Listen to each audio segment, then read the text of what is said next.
Hello, everybody. This is Lucas Carroll from the Business of Senior Care, where we help home care companies get their home care license quick and with excellence. Today, I'm talking about the great state of Colorado, the Rocky Mountain state, and what the process is to get your home care license. And I have a visual here just to help us through the big milestones when it comes to the state of Colorado. You know, in Colorado, it's a popular state when it comes to home care and home health licensing. As of last count, there was about 470 non-medical companies and about 335 skilled home health companies that are licensed in the state of Colorado. And most of them centrally located in the Denver Metroplex. So that includes also Fort Collins and Colorado Springs, so kind of the I-25 corridor for licenses.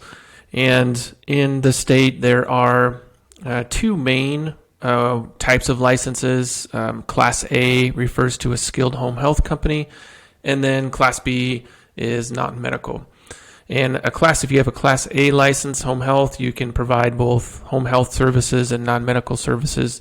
But if you have a Class B, the opposite is not true. If you have a Class B, you can only provide non-medical services. And in looking at this visual here, it starts with a letter of intent along the left-hand side. That is a form that needs to be completed online to the health department, where you're indicating what type of license that you're looking for. And also, you know, whether you're doing a Class A or Class B. Also, you indicate if you want to do Medicaid, or if you're a skilled home health company, if you're going to be going through the accreditation and Medicare certification process. So you check all of the types of licenses and add-ons during that time for the letter of intent. Then they're going to message you back the application and the steps and requirements for the application. And all of that is completed through the online portal, the COFI portal. COHFI portal, where you are going to be uploading your documents and filling out your application, and all the required communication to the health department goes back and forth through the online portal. The licensing fees for a Class A are $3,000, and the licensing fees for Class B are $2,200. And when you get to some nuances for the licensure process, some things to just keep in mind when you are getting signed up is to have your certificate of liability insurance. You know, for a Class A, you're looking at $500,000 per occurrence and $3 million for aggregate. And then a Class B is $100,000 per occurrence and $300,000 for aggregate.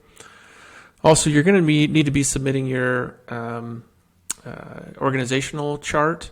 And one thing to keep in mind on your org chart is to be sure that you have the client or consumer listed on there, and that all of your positions eventually point to that consumer. The consumer does need to be listed on your org chart. In the typical process here, you have on this visual the application, and then next you're going to have your application reviewed. So that's called a fitness test or fitness review by the health department. And that's where they're going over all your documents to make sure you have everything. And then if that goes well, then they're going to schedule an on-site survey. So in Colorado, you need to have your on-site survey completed prior to being issued your license. And the on-site survey can typically be accomplished about 30 days after the approval of your license, give or take. And then if that goes well, then you can have your license issued. A couple of nuances to think about in Colorado is it does require an 8-hour training course from a pre-approved vendor, and that needs to be done for the administrator and the alternate. And our company is an approved online trainer for that if you're looking for somebody. And then you need to have your full policies and procedures set up. So that's a quick overview. There's definitely more in-depth information. If you have any questions about getting the process started, don't hesitate to reach out. Everybody have a great day.